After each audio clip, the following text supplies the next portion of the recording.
السلام علیکم ورحمۃ اللہ وبرکاتہ۔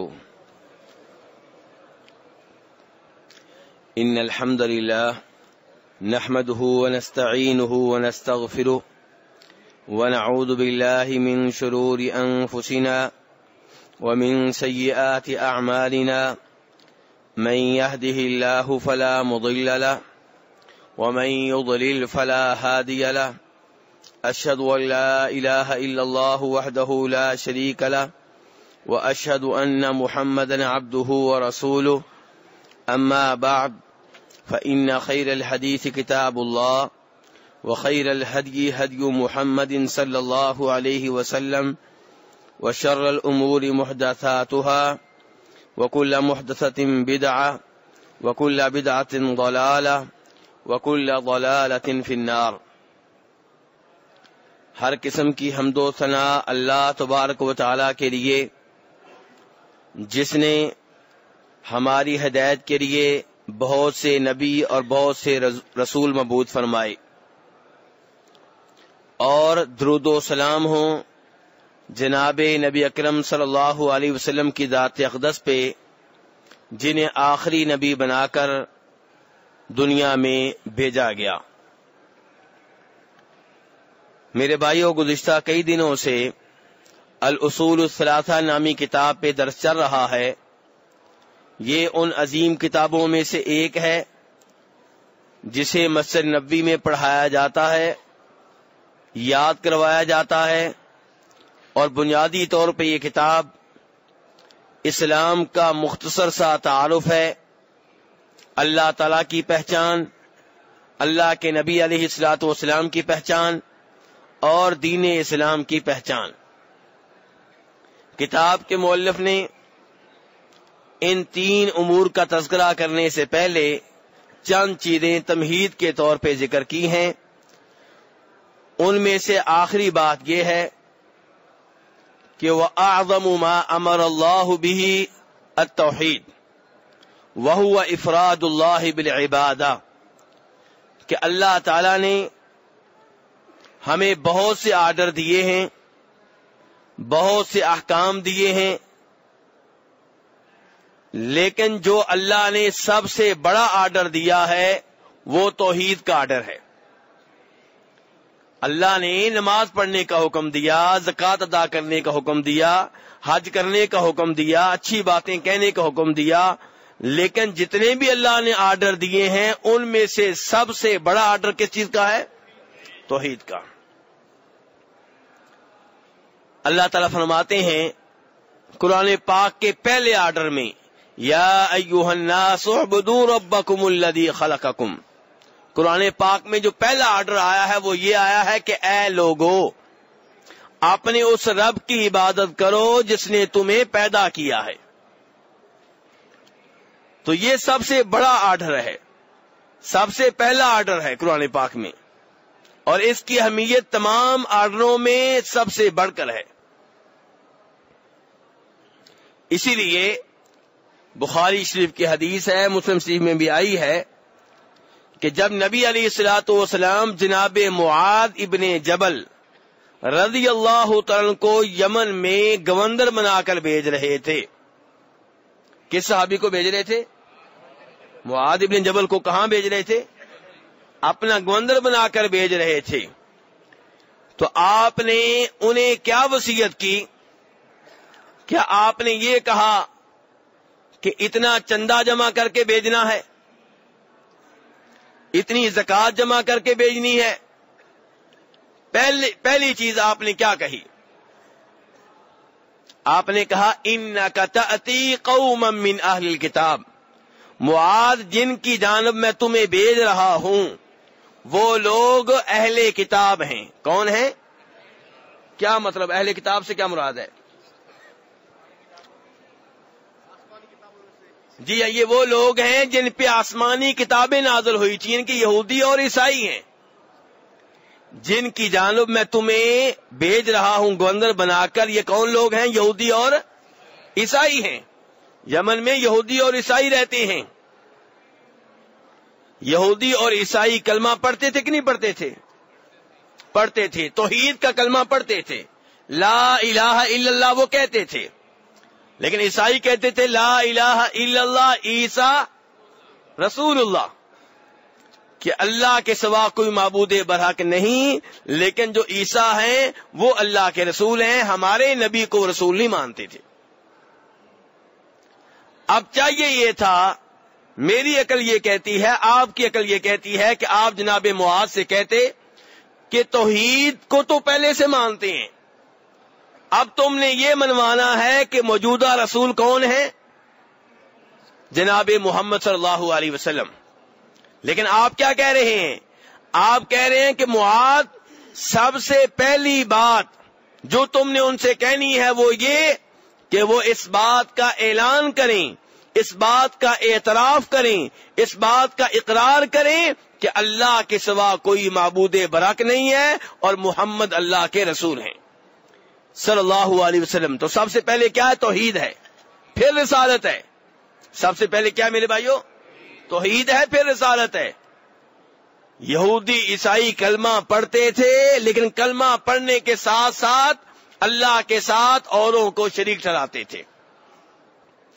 عیسائی کلمہ پڑھتے تھے، اس کے باوجود جناب عیسیٰ علیہ السلام کو پکارتے تھے، انہیں مشکل کشا سمجھتے تھے، حاجت روا سمجھتے تھے، غوث اعظم سمجھتے تھے، بیٹا دینے والا سمجھتے تھے، رزق دینے والا سمجھتے تھے، اس لیے مشرک تھے، کافر تھے۔ یہودی بھی لا الہ الا اللہ پڑھتے تھے، جناب موسیٰ علیہ السلام کو اللہ کا رسول مانتے تھے، لیکن اس کے ساتھ ساتھ اللہ کے ساتھ اوروں کو شریک ٹھہراتے تھے۔ جناب عزیر کو انہوں نے اللہ کا شریک بنا رکھا تھا۔ تو اس لیے آپ کیا کہہ رہے ہیں؟ یہودیوں عیسائیوں کے پاس جا رہے ہو، انہیں سب سے پہلے توحید و رسالت کی دعوت دینی ہے۔ تو پہلا کام کیا ہے؟ توحید۔ پہلا کام کیا میرے بھائیو؟ توحید۔ کتاب کے مؤلف بھی یہی کہہ رہے ہیں کہ قرآن پاک میں جتنے آرڈر آئے ہیں ان میں سے سب سے بڑا آرڈر جو ہے وہ توحید کا آرڈر ہے۔ نماز کا مرتبہ بعد میں، دعوت و تبلیغ کا کام کرنے والے میرے بھائی یاد رکھیں، نماز کا مقام و مرتبہ بعد میں، زکوٰۃ بعد میں، اکرام مسلم بعد میں، اخلاق بعد میں، یہ ساری چیزیں بعد میں، پہلے کیا ہے؟ توحید ہے۔ نبی علیہ الصلوۃ والسلام جب نبی بنے تھے تو آپ نے سب سے پہلے لوگوں کو سچ بولنے کا حکم دیا تھا یا صفا پہاڑ پہ کھڑے ہو کے توحید کا اعلان کیا تھا؟ سب سے پہلے توحید کا اعلان کیا تھا۔ کس چیز کا؟ خود سچ بولتے تھے، اپنا کردار صاف ستھرا تھا، اخلاق بہت اعلیٰ تھا، لیکن لوگوں کو جو سب سے پہلے پیغام دیا ہے وہ توحید کا پیغام دیا۔ توحید کسے کہتے ہیں؟ کتاب کے مؤلف کہتے ہیں وَهُوَ إِفْرَادُ اللَّهِ بِالْعِبَادَةِ، کہ جب بھی عبادت کریں ایک اللہ کی کریں، یہ توحید ہے۔ توحید کیا ہے؟ کہ جب بھی عبادت کریں کس کی کریں؟ إِيَّاكَ نَعْبُدُ وَإِيَّاكَ نَسْتَعِينُ، اے اللہ ہم تیری ہی عبادت کرتے ہیں۔ نماز میں ہم کیا کہتے ہیں؟ تیری ہی عبادت کرتے ہیں، اور نماز کے بعد کہتے ہیں یا رسول اللہ مدد۔ جب نبی علیہ الصلوۃ والسلام کو پکاریں گے تو یہ آپ کی عبادت ہے۔ الدعاء والعبادہ، خود آپ کا فرمان ہے کہ دعا جو ہے، پکارنا جو ہے، عبادت ہے۔ تو میرے بھائیوں، اس لیے نماز میں جو آپ وعدہ کرتے ہیں اس پہ پکے رہیں۔ ایاک نعبد، یا اللہ تیری ہی عبادت کرتے ہیں، وایاک نستعین، اور تجھ ہی سے مدد مانگتے ہیں۔ مدد کس سے مانگتے ہیں؟ تجھ ہی سے، اللہ سے نہیں، اللہ ہی سے۔ اللہ نے یہ نہیں کہا کہ نستعین کہو، کہا ایاک کہو۔ جو عربی کے قواعد سے واقف ہیں وہ جانتے ہیں کہ ایاک نستعین، جب ایاک کو پہلے لایا گیا تو اب معنی یہ ہوا کہ تجھ ہی سے مدد مانگتے ہیں، کسی اور سے مدد نہیں مانگتے۔ جب نماز میں یہ کہتے ہیں تو نماز کے بعد یا رسول اللہ مدد کیوں؟ شیخ عبد القادر جیلانی سے مدد کیوں؟ جناب علی رضی اللہ عنہ سے مدد کیوں؟ جناب حسین سے مدد کیوں؟ جناب فاطمہ سے مدد کیوں مانگی جا رہی ہے؟ تو اس لیے میرے بھائیو توحید پہ برقرار رہیں، توحید کی حفاظت کریں۔ اس کے بعد کہتے ہیں وَأَعْظَمُ مَا نَهَا عَنْهُ شِرْک، کہ اللہ نے بہت سے آرڈر دیے ہیں اور بہت سی چیزوں سے روکا ہے. بہت سے آرڈر دیے ہیں، یہ کرو یہ کرو یہ کرو یہ کرو، اور بہت سے امور ایسے ہیں جن کے بارے میں کہا ہے یہ نہیں کرنا یہ نہیں کرنا یہ نہیں کرنا یہ نہیں کرنا. جہاں پہ اللہ نے آرڈر دیے ہیں ان آرڈرز میں سب سے بڑا آرڈر کیا ہے؟ توحید کو اپنا لیں. اور جن چیزوں سے اللہ نے روکا ہے ان چیزوں میں سب سے بڑی چیز کون سی ہے؟ شرک ہے. سب سے بڑی چیز کیا ہے؟ شرک ہے. اور کتاب کے مؤلف کہتے ہیں شرک کیا ہے؟ دعوت غیرہ مع، اللہ کو پکارتے ہوئے اللہ کے ساتھ ساتھ اوروں کو بھی پکارنا، یہ شرک ہے. وَأَنَّ الْمَسَاجِدَ لِلَّهِ فَلَا تَدْعُوا مَعَ اللَّهِ أَحَدًا، یہ مسجدیں اللہ کی ہیں، ان کا مالک اللہ ہے، اللہ کے ساتھ کسی اور کو مت پکارو. اللہ کے ساتھ کسی اور کو، کس کو پکارو؟ ایک اللہ کو پکارو. اللہ کے ساتھ ساتھ کسی اور کو پکارنے کی اجازت نہیں ہے. جب اللہ کے ساتھ ساتھ کسی قبر والے کو پکاریں گے، کسی نبی کو پکاریں گے، کسی فرشتے کو پکاریں گے، کسی جن کو پکاریں گے، کسی شہید کو پکاریں گے، تو میرے بھائیوں یہ اسے اللہ کی عبادت میں شریک کرنا ہے اور وہ شرک ہے. اور شرک جو ہے یہ سب سے بڑا جرم ہے. اس سے بڑا جرم کوئی نہیں ہے. آپ یہاں پہ ماشاءاللہ کئی دنوں سے توحید و شرک کی باتیں سن رہے ہیں. ہو سکتا ہے آپ میں سے کئی لوگ اکتا چکے ہوں کہ بار بار توحید کی باتیں، بار بار شرک کی باتیں. آپ لوگوں نے شاید نام سن رکھا ہو امام محمد بن عبد الوہاب کا، نام سنا ہوا ہے. اور جنہیں بدنام کیا گیا ہے توحید کی وجہ سے، شرک سے روکنے کی وجہ سے انہیں بدنام کیا گیا. جو خود انگریزوں کے ایجنٹ ہیں وہ جناب محمد بن عبد الوہاب کو انگریزوں کا ایجنٹ کہتے ہیں. جنہوں نے انگریزوں کے لیے فتوے دیے کہ جہاد کینسل ہو چکا ہے، وہ بھی محمد بن عبد الوہاب کو انگریز کہہ رہے ہیں، انگریزوں کا ایجنٹ کہہ رہے ہیں. کتنی عجیب بات ہے. تو یہ امام محمد بن عبد الوہاب توحید کی دعوت دیتے رہے، شرک سے روکتے رہے، مزاروں کو توڑتے رہے، اس وجہ سے انہیں بدنام کیا گیا. جب انہوں نے اپنی کام کا آغاز کیا، انہوں نے توحید کے موضوع پہ کتاب لکھی جسے کہتے ہیں کتاب التوحید. کیا کہتے ہیں؟ اس کتاب میں وہ آیتیں ہیں، وہ حدیثیں ہیں جن کا تعلق توحید و شرک سے ہے. آیتیں کس کی ہیں؟ اللہ کا کلام. احادیث کس کی؟ نبی علیہ الصلوۃ والسلام کی. اب اس کتاب میں کیا شک و شبہ ہوگا جس میں یا اللہ کی باتیں ہیں یا اللہ کے رسول کی باتیں ہیں. یہ کتاب وہ اپنے شاگردوں کو بار بار پڑھاتے تھے. کیا کرتے تھے؟ کتاب ختم ہو جاتی پھر شروع کر دیتے. دیگر کتابیں بھی جاری و ساری رہتی لیکن یہ کتاب بھی ہمیشہ جاری رہتی، ختم ہو جاتی پھر شروع کر دیتے. کئی شاگرد اکتا گئے، کہنے لگے استاد محترم یہ کتاب ہم نے بہت دفعہ پڑھ لی ہے، اب اس کو چھوڑ دیں، اس کی جگہ پہ کوئی اور کتاب شروع کروا دیں. استاد محترم خاموش ہو گئے، کوئی جواب نہیں دیا. چند دنوں کے بعد آئے، کہنے لگے کہ فلاں علاقے میں ایک آدمی نے اپنی ماں کے ساتھ منہ کالا کیا ہے، اپنی ماں کے ساتھ بدکاری کی ہے، اپنی ماں کے ساتھ زنا کیا ہے. شاگردوں نے توبہ توبہ کہا، کانوں کو ہاتھ لگائے. اتنا بڑا جرم، اتنا بڑا گناہ، اتنا بڑا کرتوت. استاد محترم یہ واقعہ بیان کرنے کے بعد خاموش رہے اور پھر کوئی کتاب پڑھانا شروع کر دی. چند دنوں کے بعد پھر آئے تو کہا کہ فلاں علاقے میں ایک قبر ہے جہاں پہ عورتیں بیٹا لینے کے لیے آتی ہیں، قبر کا طواف کرتی ہیں اور قبر والے سے بیٹا مانگتی ہیں. شاگردوں نے اس پہ افسوس کا اظہار کیا، لیکن اس بار رد عمل اتنا شدید نہیں تھا جتنا پہلی بار شدید تھا. جب یہ بتایا گیا کہ ایک آدمی نے اپنی ماں کے ساتھ بدکاری کی ہے تو شاگردوں کا رد عمل بہت شدید تھا. جب شرک کے بارے میں بتایا گیا تو رد عمل اتنا شدید استاد محترم نے کہا مجھے آج یقین ہو چکا ہے کہ تمہیں کتاب التوحید بہت دفعہ پڑھانے کی ضرورت ہے. یہی صورتحال میری آپ کی ہے. ذرا غور و فکر کریں. ہم اپنے بیٹے سے کہتے ہیں بیٹا اس کو دوست نہ بناؤ وہ سگریٹ پیتا ہے, اس کو دوست نہ بناؤ شراب پیتا ہے, اس کو دوست نہ بناؤ اس کی لڑکیوں سے دوستیاں ہیں, تمہیں بھی خراب کر دے گا. کیا کبھی بیٹے سے یہ بھی کہا ہے کہ اسے دوست نہ بناؤ وہ قبروں کا پجاری ہے,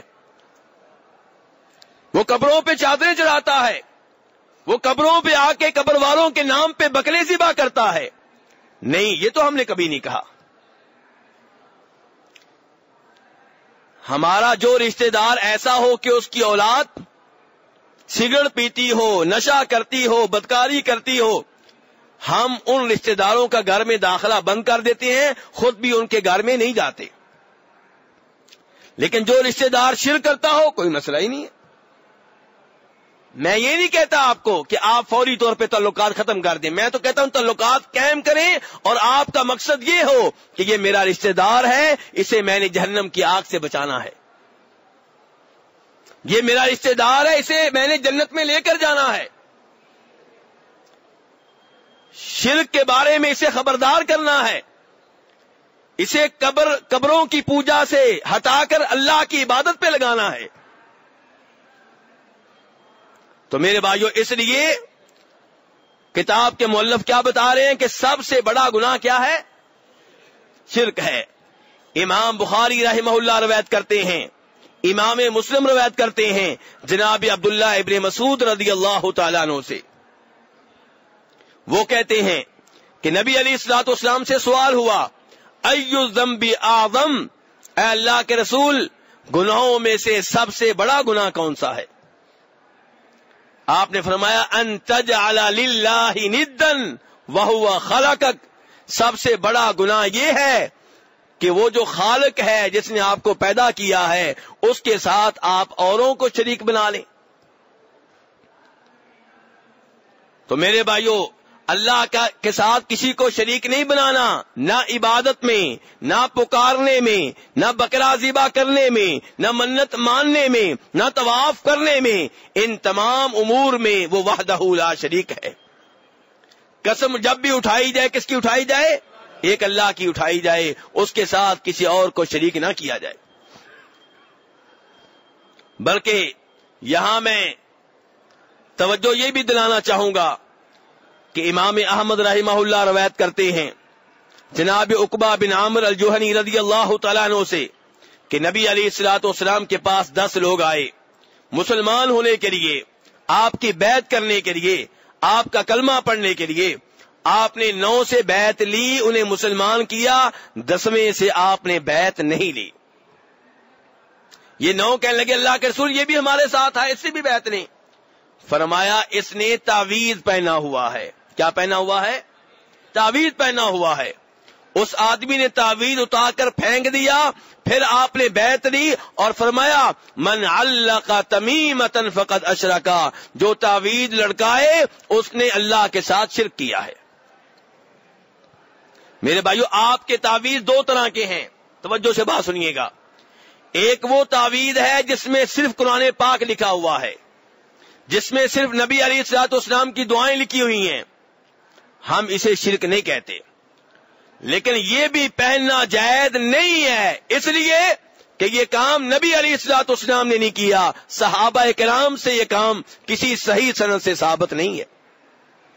آپ کہیں گے قرآن پاک شفا ہے, میرا آپ سے بھی بڑھ کر یہ عقیدہ ہے کہ قرآن پاک میں شفا ہے, کیونکہ اللہ نے کہا ہے وَنُنَزِّلُ مِنَ الْقُرْآنِ مَا هُوَ شِفَاءٌ, قرآن پاک شفا ہے. لیکن شفا کیسے حاصل کریں گے؟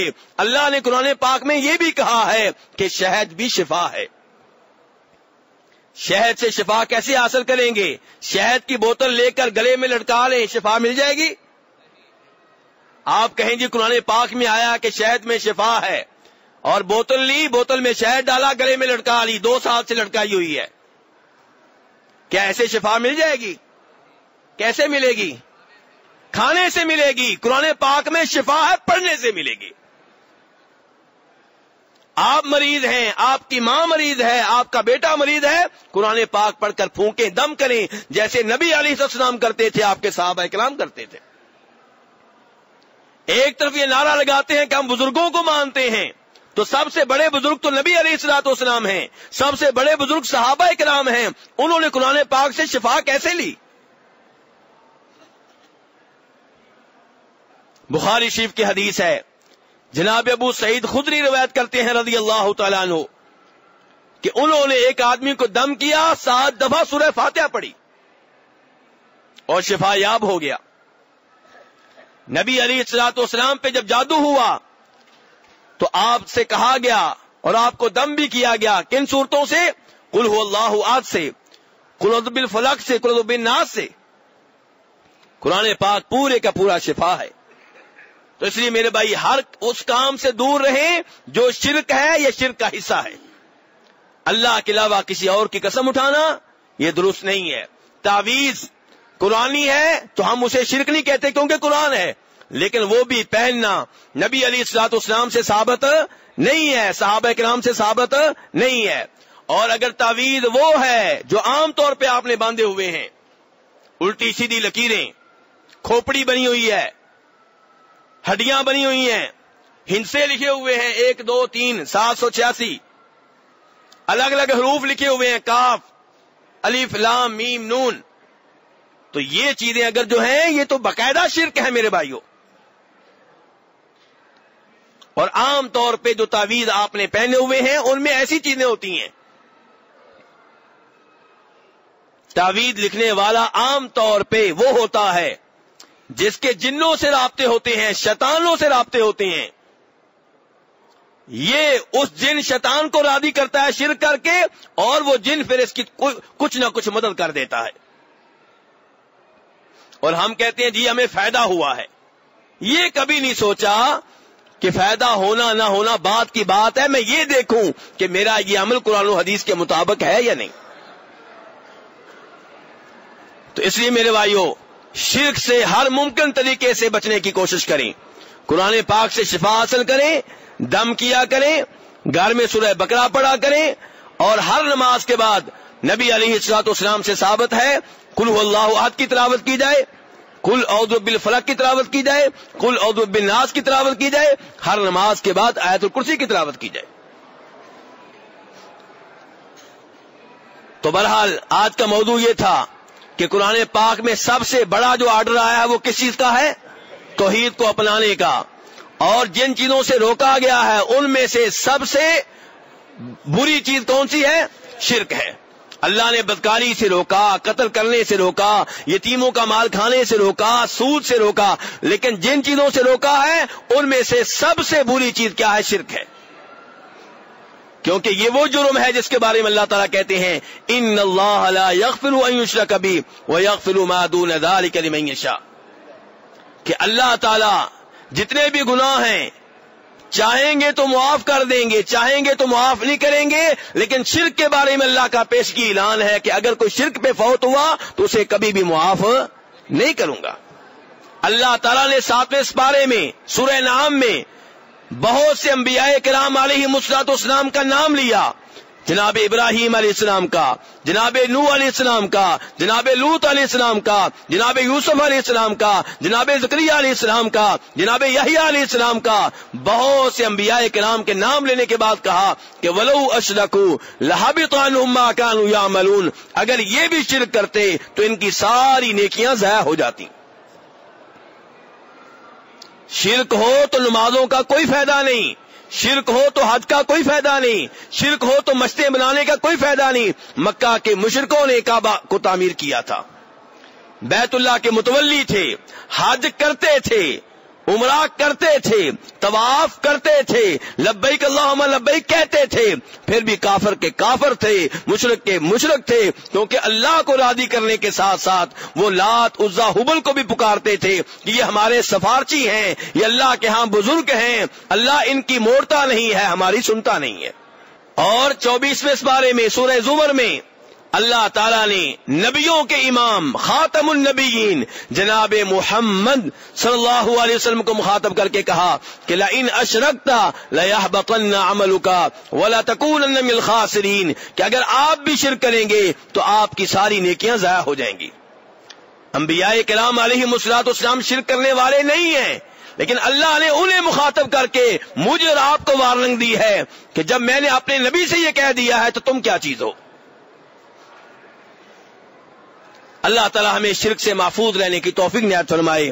اللہ تعالیٰ فرماتے ہیں وَاعْبُدُوا اللَّهَ وَلَا تُشْرِكُوا بِهِ شَيْئًا، وَاعْبُدُوا اللَّهَ، اللہ کی عبادت کرو۔